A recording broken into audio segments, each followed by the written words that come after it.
当你快乐就像和那个什么差不多，快乐就像Apa nih? Apa nih? Apa nih?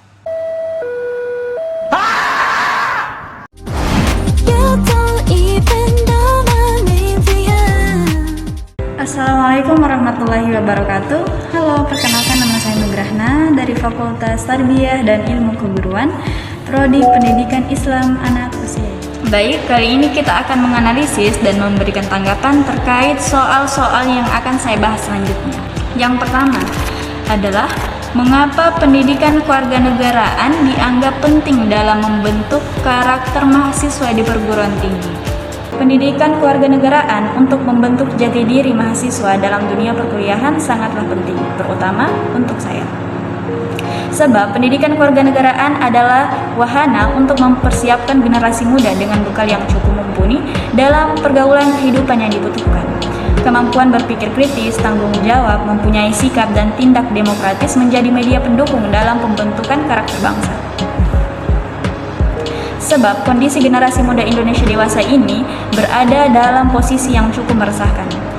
Menurunnya semangat belajar yang sekarang ini sudah berada pada titik nadir yang mengkhawatirkan. Karena itu, pendidikan kewarganegaraan memiliki peran yang sangat penting dalam pembentukan karakter bangsa.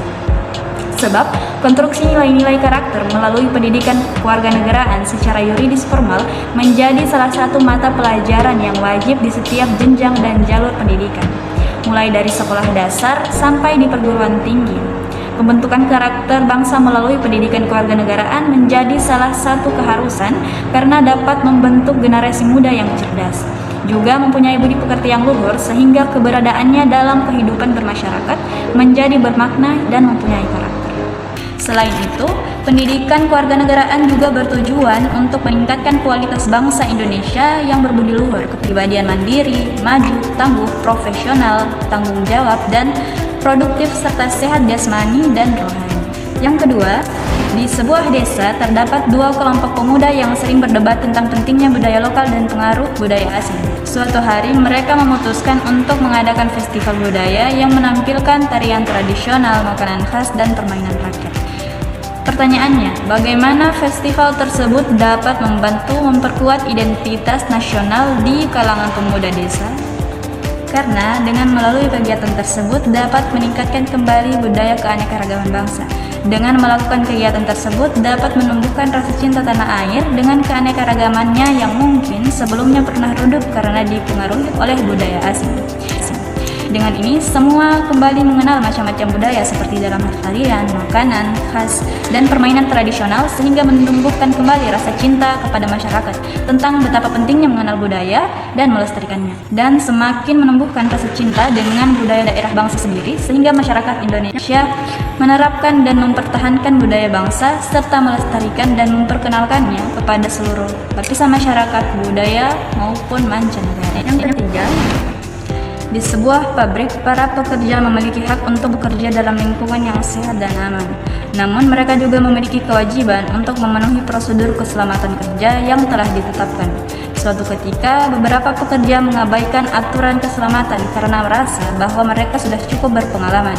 Hal ini menyebabkan insiden kecil yang hampir membahayakan keselamatan mereka. Apa tindakan yang seharusnya diambil oleh pekerja dan manajemen untuk memastikan keseimbangan antara hak pekerja untuk bekerja dengan aman dan kewajiban mereka untuk mematuhi aturan keselamatan? Dalam dunia kerja, hubungan antara perusahaan dan karyawan diatur oleh serangkaian hak dan kewajiban yang ditetapkan dalam Undang-Undang Ketenagakerjaan. Pemahaman akan hak-hak pekerja menjadi penting, tidak hanya untuk melindungi kesejahteraan karyawan, tetapi juga untuk menjaga keharmonisan dalam lingkungan kerja dan menghindari konflik yang mungkin muncul antara perusahaan dan pekerja. Di Indonesia, hak-hak pekerja diatur dalam berbagai undang-undang, seperti Undang-Undang Ketenagakerjaan, Undang-Undang Cipta Kerja, dan aturan turunan lainnya yang memberikan perlindungan khusus bagi tenaga kerja. Bagi perusahaan, pemahaman akan hak-hak ini menjadi landasan untuk menciptakan lingkungan kerja yang adil dan sehat.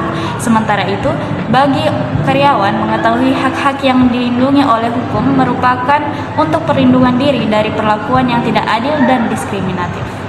Adapun tindakan yang dapat diambil oleh seorang manajemen adalah manajemen harus mengingatkan para pekerjanya untuk tetap berhati-hati meskipun mereka mengatakan telah berpengalaman, karena pemilik perusahaan pun yang akan bertanggung jawab jika seandainya ada kecelakaan dan akan dianggap lalai. Maka peraturan tersebut harus lebih ditekankan dan seluruh pegawai harus mematuhi peraturan tersebut.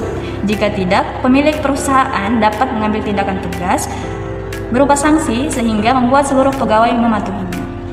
Adapun tindakan yang harus diambil oleh seorang pegawai adalah seorang pegawai harus sadar potensi dirinya bahwa kecelakaan bisa terjadi kapan saja, meskipun mereka mengatakan telah berpengalaman, karena mereka harus sadar bahwa mereka hanya manusia biasa dan tidak pernah mengetahui kapan sebuah kecelakaan bisa terjadi.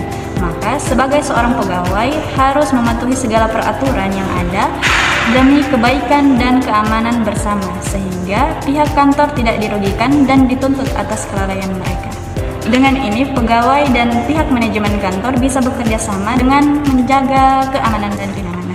Baik, sekian itulah hasil pemaparan tanggapan dari saya. Saya Nugrahna mengucapkan banyak terima kasih. Wassalamualaikum warahmatullahi wabarakatuh.